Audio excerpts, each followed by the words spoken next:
Eyad al-Hallaq was making his way to the special needs school he attended inside the old city of Jerusalem when he was shot and killed by Israeli police.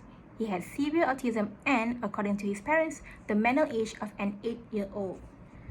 This incident happened on May 30, 2020, when he was just celebrating his 31st birthday. On the day that this happened, the CCTV footage that was released roughly halfway between the Al-Win school and where the police officers were standing, Eyad can be seen turning his head left and right and then looking behind him.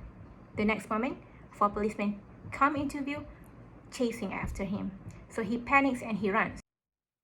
Wardah, the teacher, she witnessed this right in front of her eyes and she has been so traumatized by this. She has to go through counseling to get over this. In her testimony, she said that she has been unaware that Eyad was behind her. Suddenly, she heard a commotion. She turned and saw Eyad running towards her, and then she heard gunshots.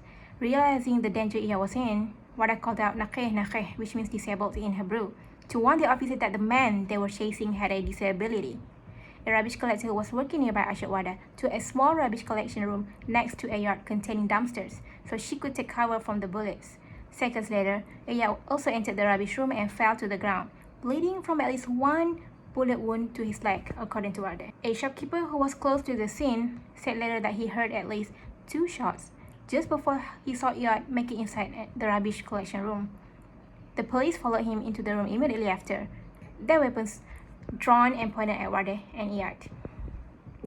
According to Wardah, the rubbish collector that helped her was standing by the side and he was frozen to see this. So Wardah shouted in Hebrew and Arabic, he's disabled. And then the policeman shouted at her, where's the gun? Wardah said she tried to explain that there's no gun and Eyad was disabled. He asked them to check his ID, check her ID, but they were not listening to her. Then a few moments later, 3 shots were fired inside the rubbish room which is no more than 2 meters wide. Eyad was hit and killed. According to the indictment, even though Eyad was on the ground when he was wounded as a result of the initial shooting, he had nothing in his hand and had done nothing to justify the shooting. The accused fired at Eyad's upper body, thereby taking an unreasonable risk of causing his death. And commanding officer said that tell the officer to stop, but he kept firing because he says that he's afraid of his life. The policewoman entered the rubbish collection room and at gunpoint, Wardah said, searched her and with her free hands, saying she was looking for a gun. She thought her life was ending and that they were going to kill her just like they did with Eyad. So Wardah was taken to a small room later in police station, while Eyad's body was removed from the scene about an hour later. At the police station, Wardah said her hijab was removed by a female officer and she was searched again. The policeman came into the room and asked what happened to her in Hebrew.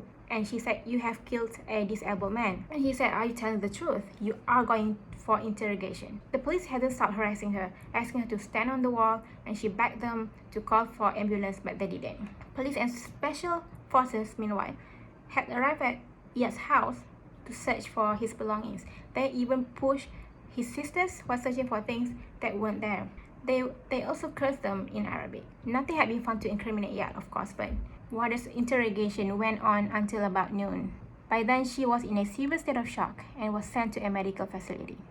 And no, until today, the officer that did this, he hasn't been charged with anything. That is justice to you in Palestine.